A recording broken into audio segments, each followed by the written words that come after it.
This is a radio released in 2017, 6 years ago.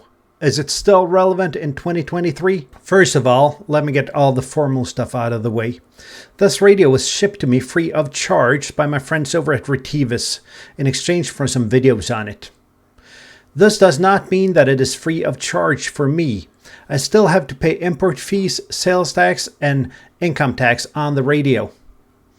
And all opinions are my own.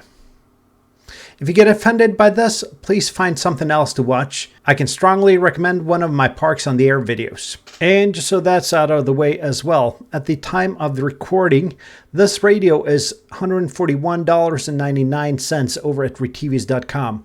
Link down in the description. I have no doubt that this radio was revolutionary when it arrived in 2017, 6 years ago, with it being designed for amateur radio use, having high output power, long battery life, a color screen, and being very easy to program.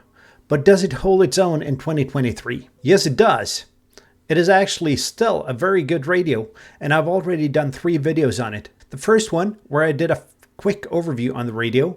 The second one, where I tested the output power. And the third one, where I showed how easy it is to program.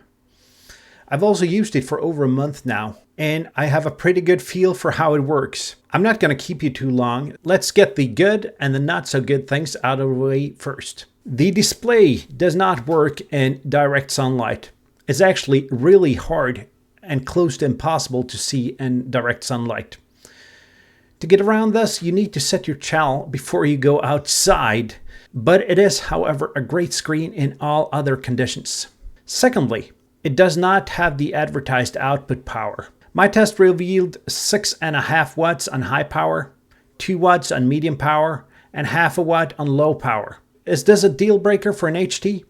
Not at all, but it is relevant to mention though, even though the difference is at best marginal. It is a bit on the expensive side for a Chinese radio. This does not mean that it is expensive for what you get though. And so, on to the good things. First of all, it is relatively easy to program from the front panel, something that not a lot of DMR radios do. Secondly, it's built like a tank. You will not break this radio unless you really try to do it. It is IP67 rated, so you don't have to worry about the weather when you take the radio outside. Due to the screen, it's actually better in a little bit of rain than in nice sunny weather. It is easy to program through the software.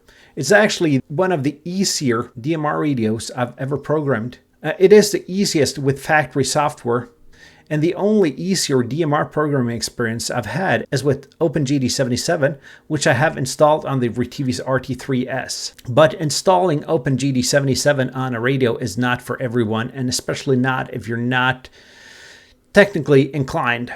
And finally, it has amazing battery life.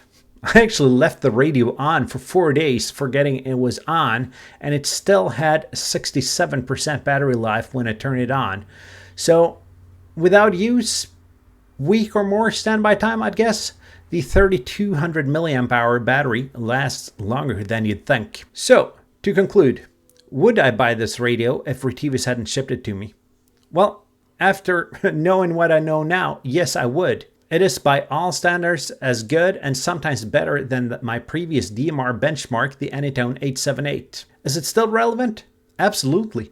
Radios don't change as much over 6 years as, let's say, cell phones and computers do. And that's it for now. And if you'd like to support the channel, there are a couple of ways down below to do that. Running a channel like this is actually more expensive than the little income I get on it, so every bit is greatly appreciated. And until next time, 7-3.